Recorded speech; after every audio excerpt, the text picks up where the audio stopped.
बिस्मिल्लाहिर्रहमानिर्रहीम। नाज़रीन, मैं हकीम मोहम्मद शहबाज हूँ। आप यूट्यूब चैनल देख रहे हैं। तो इस वीडियो में हम आपको बताएंगे संघाड़ा खाने के फ़ायदे। नाज़रीन, संघाड़ा जो है मुगल्ले से मनी है। ये रतूबात को पैदा करता है, जिस्म में मादा को जो है गाढ़ा करता है। तो इसीलिए जो है इसको इस्तेमाल किया जाता है मुगल्ले ज़ात के अंदर और ठंडक के अंदर, जिस जगह से खून बह रहा हो जिस्म के किसी हिस्से से, तो उन मेडिसन के अंदर जो है इसको संघाड़ा को जो है मिला के इस्तेमाल किया जाता है। बराबर वज़न चंगरी मिश्री या चीनी के साथ भी जो है इसको इस्तेमाल किया जा सकता है।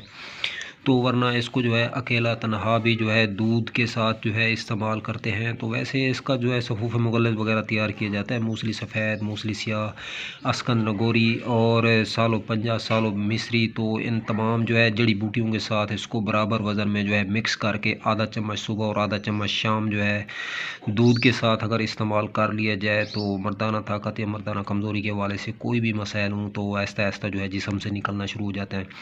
चैनल पे फर्स्ट टाइम है, चैनल को सब्सक्राइब करें। वीडियो अगर अच्छी लगे इस वीडियो को लाइक शेयर कमेंट करना मत भूलें। अगर आप लोग जो है किसी किस्म की मर्दाना ताकत या मर्दाना कमज़ोरी के हवाले से कोई मेडिसिन बनवाना चाहते हैं, कॉन्टैक्ट नंबर 0309 990 2851 पर रब्ता करके अपने आर्डर और पार्सल शादी कोर्स वगैरह जो है बनवा सकते हैं।